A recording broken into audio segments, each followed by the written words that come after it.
In the quiet confines of Fort Cavazos, Texas, a series of brutal and calculated assaults shattered the safety of military life.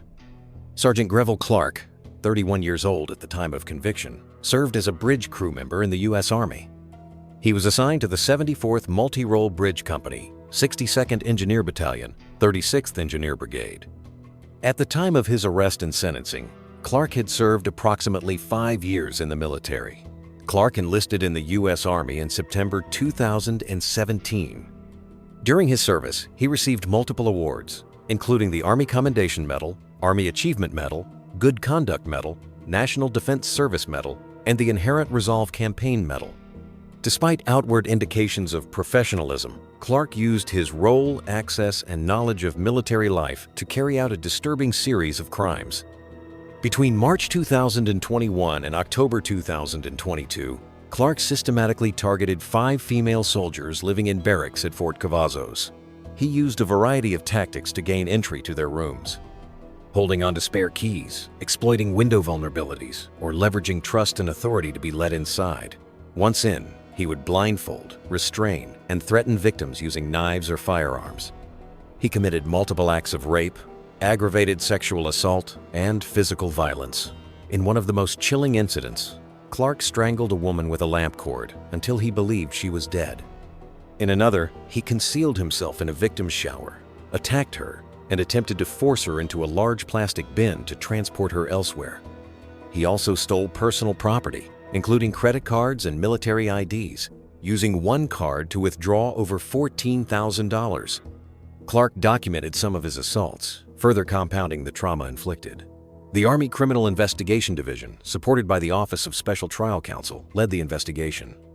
Authorities gathered surveillance footage, forensic evidence, eyewitness accounts, and digital records. On the 3rd of October 2022, Clark was arrested after one victim escaped and was able to alert others, setting in motion his apprehension. In April 2025, Clark was tried at the Lawrence Williams Judicial Center at Fort Cavazos. He was convicted on 29 charges, including rape, attempted premeditated murder, kidnapping, indecent visual recording, burglary, and obstruction of justice. He was sentenced to life in prison with the possibility of parole, plus an additional 112.5 years. Clark was reduced to the rank of E1, dishonorably discharged, and stripped of all pay and benefits. Throughout the trial, Clark refused to attend court proceedings, claiming hardship under confinement. The military judge allowed the case to proceed in his absence. As of May 2025, Clark remains incarcerated at the United States Disciplinary Barracks in Fort Leavenworth, Kansas. His earliest possible parole date is decades away. The Army has cited the case as a profound failure of character and a grim reminder of the threats that can emerge from within its own ranks. But what you just heard is nothing compared to what happens next.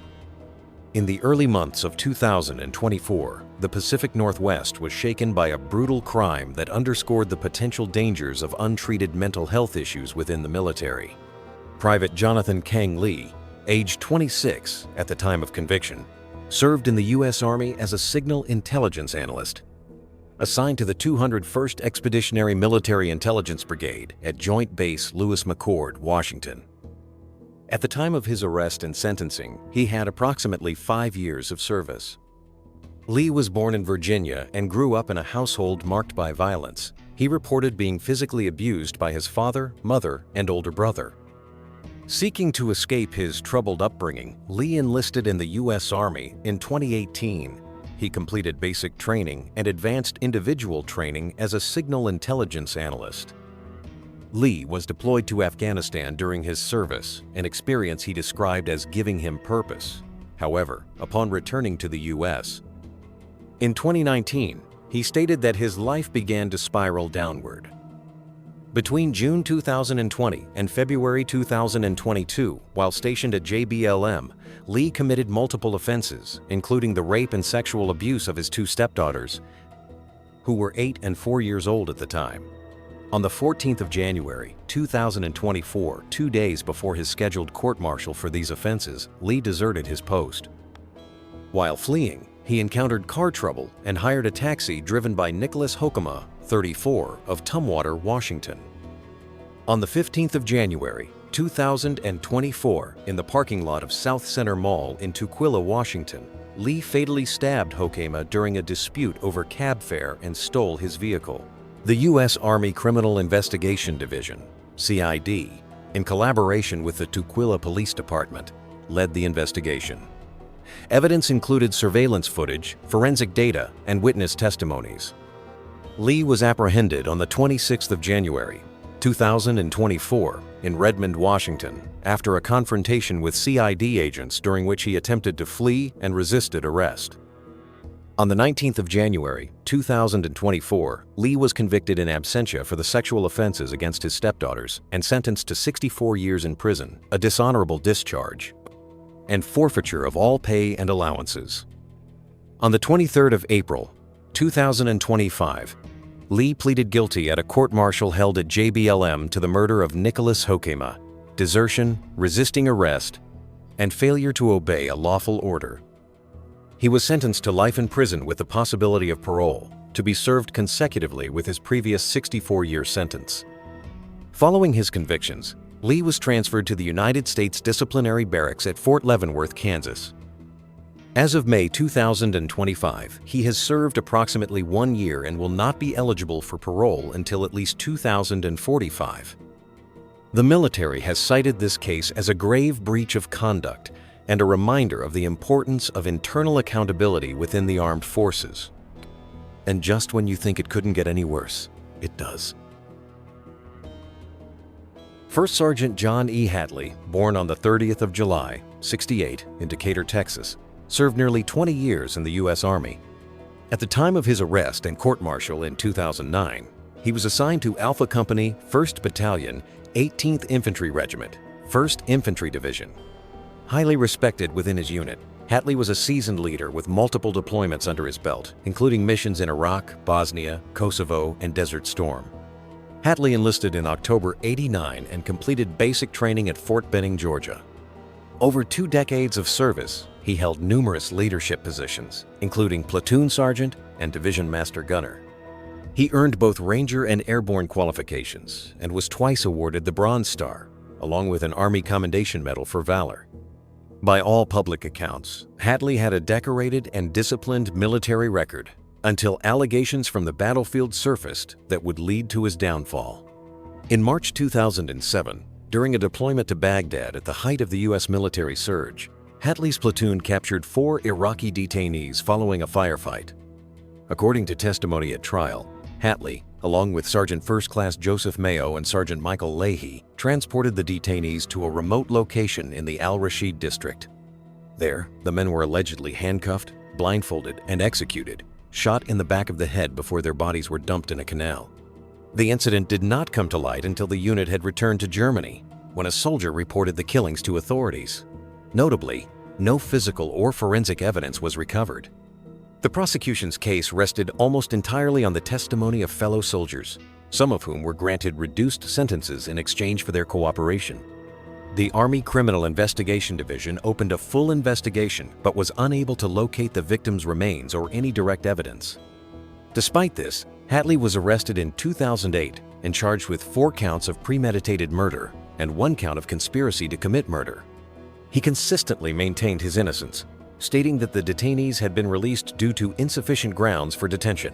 In April 2009, Hatley was tried at a U.S. military court in Vilseck, Germany.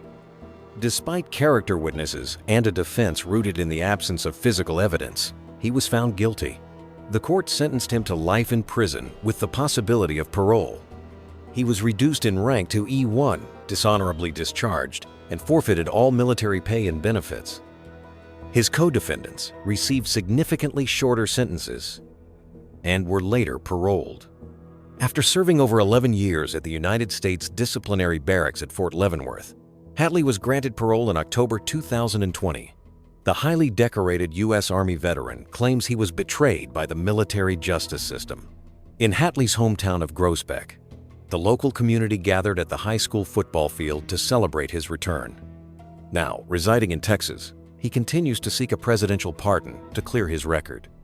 His case remains one of the most controversial in modern military justice, a case that continues to fuel debate about battlefield ethics, legal standards, and the fog of war. The next chapter takes us far from the battlefield, where a different kind of darkness manifests itself within the ranks. Private First Class Dwight Jeffrey Loving, born in '68 in Rochester, New York, was a young U.S. Army soldier stationed at Fort Hood, Texas. At the time of his arrest in December '88, Loving was just 20 years old and had been serving in the military for only a brief period. His service record included basic training and assignment to Fort Hood, but there were no notable commendations or disciplinary issues on file prior to the crimes. Loving's early life in Rochester has not been widely documented, and little is known about his upbringing. He entered the Army in the late 1980s, completing his training before assignment to Fort Hood. Within months of joining, however, he would commit one of the most notorious crimes in modern military justice history. On the 11th of December, '88, Loving began a spree of violent robberies by holding up 2 convenience stores in Killeen, Texas, taking less than $100. Unsatisfied, he shifted focus to taxi drivers. On Christmas Eve, he called for a cab driven by 20-year-old Army Private Christopher Fay, who was working part-time. After directing Fay to a secluded location on Fort Hood, Loving robbed and executed him with 2 gunshots to the back of the head. Soon after, he repeated the same pattern. He hailed another taxi, this time driven by 44-year-old retired Army Sergeant Bobby Charbino. Again, Loving lured the driver to a remote area and fatally shot him after taking his money. Later that evening, Loving attempted to rob a third taxi driver, Howard Harrison, but the victim resisted. During the struggle, Harrison was shot but managed to escape, triggering a swift manhunt. A joint task force involving the FBI, Texas Rangers, and the Army Criminal Investigation Division arrested Loving the next day. He gave a videotaped confession, which he reviewed and signed, detailing the robberies and murders. In March '89, Loving was tried by General Court-Martial at Fort Hood. He was convicted of 2 counts of premeditated murder, 1 count of attempted murder, and multiple counts of robbery. On the 3rd of April, '89, he was sentenced to death. In '96, the U.S. Supreme Court upheld the legality of his sentence in the case Loving v. United States. After nearly 30 years on military death row at Fort Leavenworth, President Barack Obama commuted Loving's sentence to life without parole on the 17th of January, 2017. As of May 2025, Dwight Loving remains incarcerated at the United States Disciplinary Barracks. His case remains a touchstone in debates over military justice and the use of capital punishment within the armed forces. And now, we turn from the physical horrors of war to a shocking betrayal within the military itself. In the early morning hours of the 5th of July, 2004, a brutal triple stabbing inside a home at Robins Air Force Base, Georgia, shattered the lives of 3 Air Force families and marked one of the most disturbing crimes in recent military history. The attacker was not an outsider. He was one of their own. Senior Airman Andrew Paul Witt, born in '82 in West Salem, Wisconsin, served as an avionics technician with the 116th Air Control Wing at Robins Air Force Base, Georgia. He enlisted in the U.S. Air Force in November 2001 and was assigned to Robins in August 2002.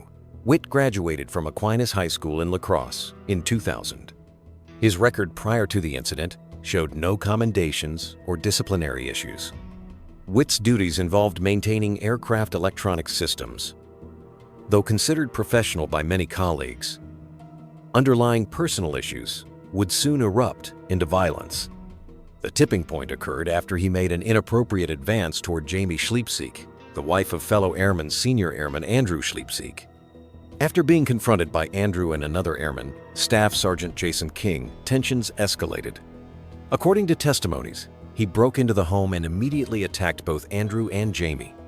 The details of the stabbings suggest that Witt's attack was methodical and brutal. Andrew Schleipzig was killed with multiple stab wounds. He was reportedly attacked in the chest and abdomen, with the knife being used with great force. Jamie Schleipzig was also fatally stabbed in the same attack. The injuries were similar to those sustained by her husband, with multiple deep stab wounds. Jason King, who was also present at the home, attempted to intervene during the assault. Witt then turned on King, stabbing him in an attempt to kill him as well. However, King managed to survive the attack, though he sustained serious injuries. He later provided crucial testimony that helped solidify Witt's involvement in the crime. The double homicide and attempted murder shook the military community, not only for its brutality, but for the fact that the attacker was a fellow service member. Witt was arrested shortly after the attack by Air Force Office of Special Investigations agents. He was charged with 2 counts of premeditated murder and 1 count of attempted premeditated murder under the Uniform Code of Military Justice. The evidence, including his own statements, led to a swift court-martial. In October 2005, Witt was convicted and sentenced to death, the first such sentence handed down by the Air Force since 1990. He was also reduced in rank to Airman Basic, dishonorably discharged, and forfeited all pay. However, in 2013, his sentence was overturned due to ineffective legal representation. At a 2018 resentencing, Witt was sentenced to life imprisonment without the possibility of parole. As of May 2025, Witt remains incarcerated at the United States Disciplinary Barracks at Fort Leavenworth, Kansas. His case remains a stark reminder of how personal conflict, left unchecked, can escalate into unimaginable tragedy, even within the disciplined ranks of the U.S. military. You might think the story ends there, but it's only getting started. In the darkness before dawn on the 11th of March, 2012, in the Panjwai district of Kandahar province, Afghanistan, a seasoned American soldier stepped away from his post at Camp Bellembe and into the heart of one of the deadliest war crimes committed by a U.S. service member in modern history, Staff Sergeant Robert Bales, a 38-year-old sniper. Stationed at Camp Bellembe, Bales embarked on a killing spree that would leave 16 Afghan civilians dead, including 9 children and 7 adults. Bales, born in Norwood, Ohio, enlisted in the Army following the 11th of September attacks, driven by a sense of duty and patriotism. Before joining the military, he worked as a stockbroker and faced financial troubles. By the time of the massacre, he had completed 3 tours of duty in Iraq, and this was his first deployment to Afghanistan. Fellow soldiers described him as a competent and professional soldier, but his personal life had been marked by troubling behavior, including incidents of violence and allegations of steroid abuse. In the early morning hours of the 11th of March, Bales, dressed in traditional Afghan clothing and wearing night vision goggles, slipped away from his post at Camp Bellembe. He first entered the village of Alkozai, roughly 1,500 meters from the base, where he murdered several villagers in their homes.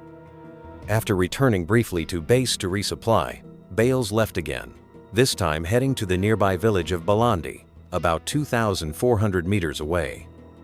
There, he continued his killing spree, murdering entire families and leaving some victims with both gunshot and stab wounds. Several bodies were found partially burned, further desecrating the victims in a way that violated Islamic traditions. The massacre claimed the lives of 16 innocent people, including 11 members of a single family. The motive behind Bales's actions has been the subject of intense scrutiny. Having already completed multiple combat tours, including one in Iraq in which he had sustained a traumatic brain injury, Bales had been showing signs of post-traumatic stress disorder and emotional distress. Additionally, reports indicate that Bales had been consuming alcohol and possibly using steroids, which may have influenced his violent behavior. Prior to the massacre, he had been involved in violent altercations, including an unreported incident where he physically assaulted an Afghan truck driver. His deteriorating mental health, coupled with the stresses of prolonged combat exposure, may have contributed to the violence he unleashed that night. Following the killings, Bales returned to the base, covered in blood, and confessed to his actions. He was swiftly apprehended and charged with 16 counts of premeditated murder, 6 counts of attempted murder, and several other charges. His court-martial, which began in 2013, revealed the full extent of his crimes. In June of that year, Bales pleaded guilty to avoid the death penalty, admitting that his actions were an act of cowardice. In August 2013, he was sentenced to life in prison without the possibility of parole, and his rank was reduced to private. He was dishonorably discharged from the Army and forfeited all pay and benefits. The massacre had severe consequences for U.S.-Afghan relations, provoking widespread condemnation. The Afghan government demanded that Bales be tried in Afghanistan, but the U.S. chose to prosecute him in a military tribunal. Many Afghans felt that a life sentence was insufficient for the gravity of his crimes and called for his execution. Despite the outrage, Bales's conviction stood, and he was incarcerated at the United States Disciplinary Barracks at Fort Leavenworth, Kansas. As of May 2025, Bales has served approximately 12 years of his life sentence. Given the nature of his sentence, he is expected to remain incarcerated for the rest of his life. His case serves as a painful reminder of the heavy toll war can take on soldiers' mental health and the potential for devastating consequences when that trauma is left unaddressed. The tragedy of the 11th of March massacre remains a somber reflection on the brutalities of war and the long-lasting effects on both the victims and the perpetrators. Now, just when you think it couldn't possibly get worse, we move on to another case that will leave you speechless. In the summer of 2020, as protests erupted across the United States following the killing of George Floyd, a wave of unrest swept the nation. But hidden within the chaos was a far more sinister force, one that weaponized the moment to launch deadly attacks on law enforcement. At the center of it, Stephen Carrillo, a former U.S. Air Force Staff Sergeant and a self-declared member of the anti-government Boogaloo movement, a far-right extremist group advocating for civil war and anti-government sentiments. Carrillo's actions resulted in the deaths of 2 law enforcement officers and the attempted murder of several others, highlighting the dangers of domestic extremism. Carrillo, stationed at Travis Air Force Base in Fairfield, California, enlisted in 2009 and specialized in anti-terrorism operations. Age 32 at the time of the attacks, he had deployed to Kuwait in 2019 and had been stationed at Travis since 2018. Despite his military training, Carrillo's radicalization led him to join the Boogaloo movement, which seeks to provoke an armed uprising against the government. The first attack occurred on May 29, 2020, when Carrillo and an accomplice ambushed federal officers guarding the Ronald V. Dellums Federal Building in Oakland, California. Using a white van as a getaway vehicle, Carrillo opened fire with a rifle, killing Officer Dave Patrick Underwood and critically injuring another officer. The attack was a calculated assassination, not a spontaneous act of protest. On the 6th of June, Carrillo struck again in Ben Lomond, California. Deputies had responded to a report of a suspicious van, unknowingly walking into a trap set by Carrillo. He ambushed them with improvised explosives and gunfire, fatally shooting Santa Cruz County Sheriff Sergeant Damon Gutzwiller and wounding other officers.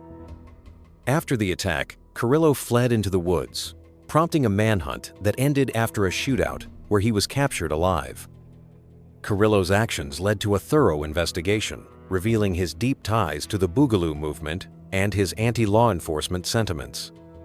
In June 2022, Carrillo pleaded guilty to the murder of Officer Underwood and was sentenced to 41 years in prison. 2 months later, he pleaded guilty to the murder of Sergeant Gutzwiller and was sentenced to life in prison without the possibility of parole. The court emphasized the severity of his crimes, acknowledging the calculated nature of the attacks. His military precision and use of encrypted apps to coordinate and promote violence against law enforcement made his case particularly alarming. Carrillo's attacks highlighted the increasing concerns over domestic extremism. His ties to the Boogaloo movement revealed how radical ideologies can infiltrate military ranks, endangering law enforcement officers and the public. Authorities discovered Carrillo had used encrypted social media platforms to promote anti-police rhetoric and organize violence. Carrillo is currently serving his life sentence at Mule Creek State Prison in California. His case serves as a stark reminder of the threats posed by domestic extremism and the need to address such ideologies within the military. His radicalization and violent actions underscore the urgent need for greater vigilance in combating extremist views before they escalate into violence. But hold on. What comes next will completely change your perspective on what happens when those in uniform cross the line. In 2010, Staff Sergeant Calvin Gibbs, a 25-year-old combat veteran from Billings, Montana, became the ringleader of a rogue group known as the Kill Team within the U.S. Army's 5th Stryker Brigade, 2nd Infantry Division. This group was responsible for the premeditated murders of Afghan civilians, which they staged to look like combat engagements. Their actions were some of the most disturbing war crimes committed by U.S. soldiers in modern history.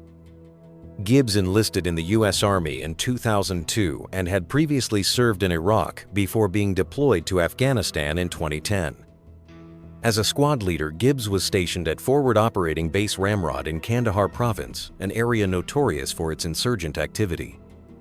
Despite the hostile environment, Gibbs's leadership quickly took a dark turn. According to testimonies from fellow soldiers, he manipulated his team into committing war crimes, persuading them that they were justified actions under the stress of combat.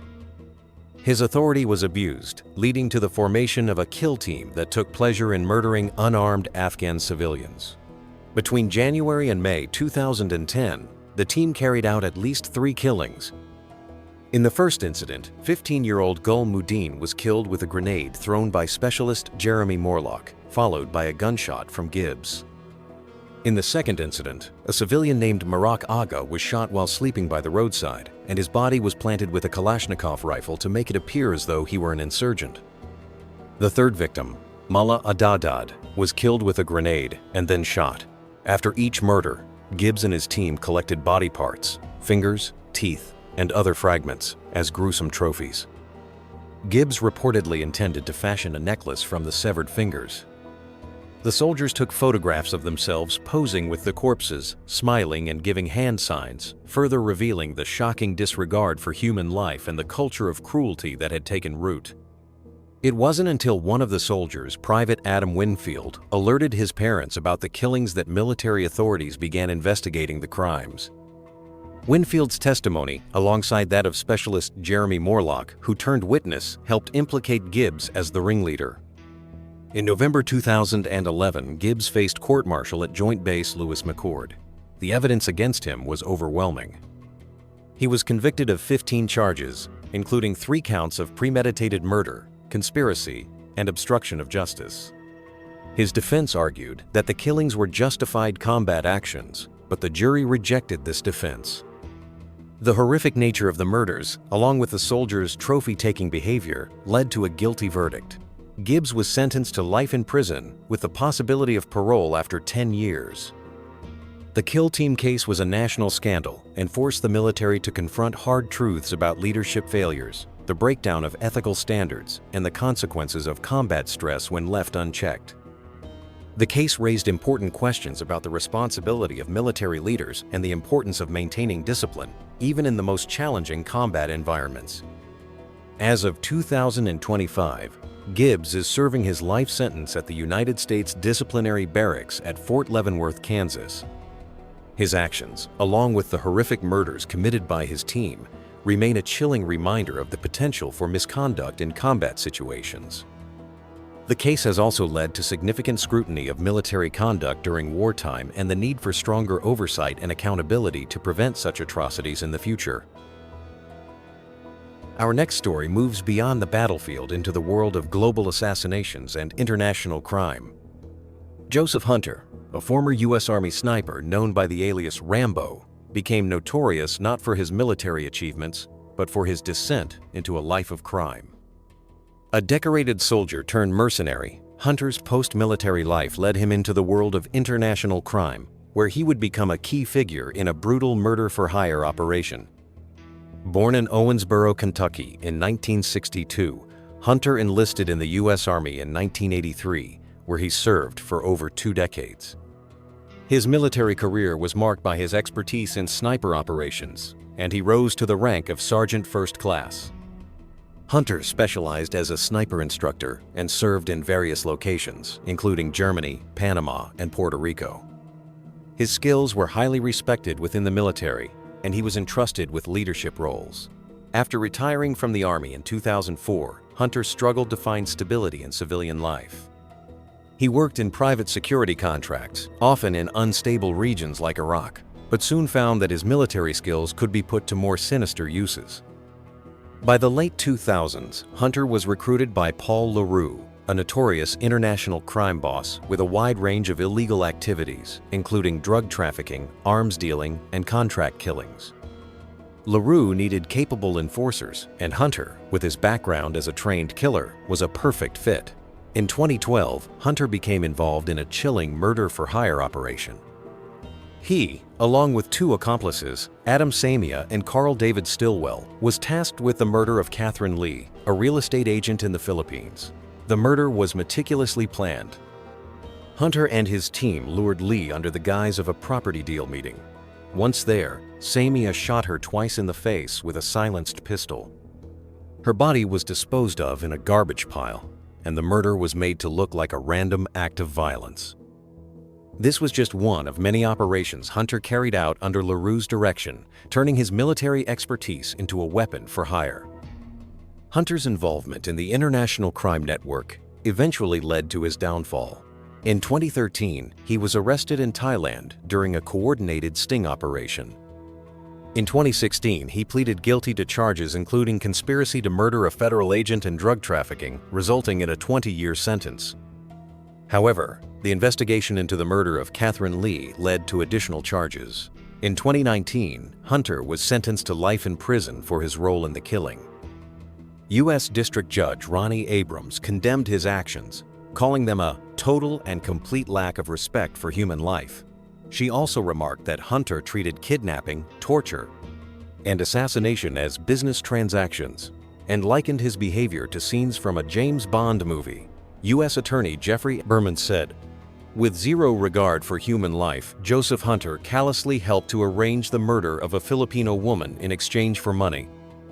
He and his co-defendants have now been sentenced to life behind bars for their heartless crimes."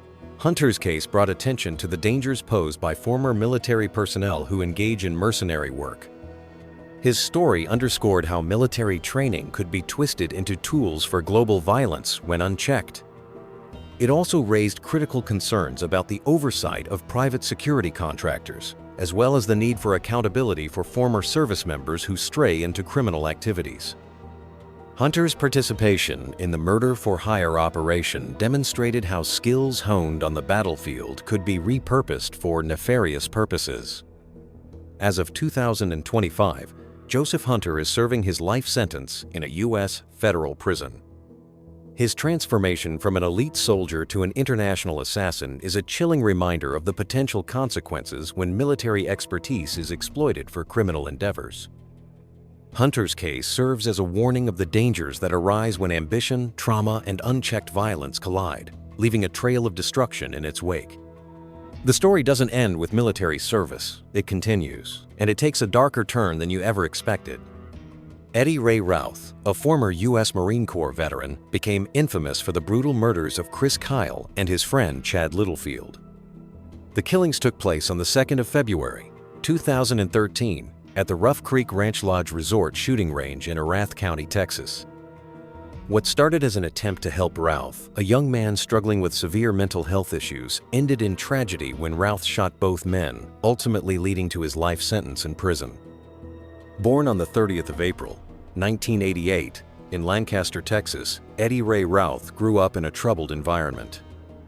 Described as a quiet, reclusive individual, Routh struggled to fit in during his younger years. He came from a family with a history of military service, and at the age of 18, he enlisted in the U.S. Marine Corps in 2006. Routh's time in the military, particularly his deployment to Iraq, exposed him to intense combat situations. His service took a toll on his mental health, and after returning home, he began experiencing severe depression, paranoia, and hallucinations. Routh was diagnosed with post-traumatic stress disorder and later schizophrenia. After serving just over 4 years, Routh was discharged from the Marines in 2010. Unfortunately, his struggles did not end with his military service. After leaving the military, Routh had difficulty adjusting to civilian life. He was reported to have frequent mood swings and erratic behavior, often speaking about feeling persecuted and having violent thoughts. He was in and out of psychiatric hospitals and received medication for his conditions, though there were concerns that he wasn't consistently following his treatment plan. His family noticed his deteriorating mental health and tried to intervene, but they struggled to help him effectively. On the day of the murders, Chris Kyle and his friend Chad Littlefield invited Routh to the shooting range. Kyle and Littlefield hoped that spending time at the range would help Routh cope with his PTSD. However, as the day unfolded, Routh's behavior became increasingly erratic. Without any provocation, Routh suddenly shot Kyle 6 times at close range with a .45 caliber pistol, hitting him in the back and chest. Littlefield, sitting next to Kyle, was shot 7 times, also in the back and chest. Both men were unarmed and had no chance to defend themselves. Routh methodically executed both victims without warning, and afterward, he drove away from the scene in Kyle's truck. Routh then went to his sister's house in Midlothian, Texas, where he confessed to the murders. His sister, alarmed by his behavior, called 911, leading to Routh's arrest after a brief police chase. During his police interview, Routh explained that he believed he had been sent on a mission to kill Kyle and Littlefield, who he thought were plotting against him. He also claimed to hear voices in his head that convinced him the victims were dangerous. Routh's defense team argued that he was legally insane at the time of the murders due to his PTSD and schizophrenia. They contended that he was not in control of his actions. However, the prosecution disagreed, arguing that Routh's actions were not due to a psychotic episode, but rather substance abuse and a lack of remorse. The jury deliberated for less than 3 hours before convicting Routh of 2 counts of capital murder. He was sentenced to life in prison without the possibility of parole. The murders shocked the nation, especially because of Chris Kyle's fame as a highly decorated Navy SEAL. The case also highlighted the challenges veterans face when transitioning from military to civilian life and the impact of untreated mental health conditions. It sparked discussions on how to better address PTSD and mental health care for veterans, many of whom struggle with similar issues after returning from combat. Eddie Ray Routh is currently serving his life sentence at the Texas Department of Criminal Justice Ramsey Unit in Rosharon, Texas. His case serves as a sobering reminder of how untreated mental health issues can lead to devastating consequences. It also emphasizes the importance of providing comprehensive care for veterans and addressing the mental health challenges many of them face after their service. Routh's story is a tragic example of how a young man, once a soldier, was lost to the ravages of combat trauma and ultimately committed an irreversible crime. From the deserts of Afghanistan to the streets of Baton Rouge, the stories you've just heard are not fiction. They are real accounts of U.S. military men who crossed the line in unimaginable ways. Each one began with service, duty, and often honor. But somewhere along the path, that sense of purpose collapsed under the weight of trauma, extremism, or unchecked power. These cases force us to reckon with the hidden fractures within the armed forces, the mental health crises ignored, the internal abuses overlooked, the dangerous ideologies that fester in silence, and the systems that sometimes fail to intervene until it's far too late. But this isn't just about individual failure.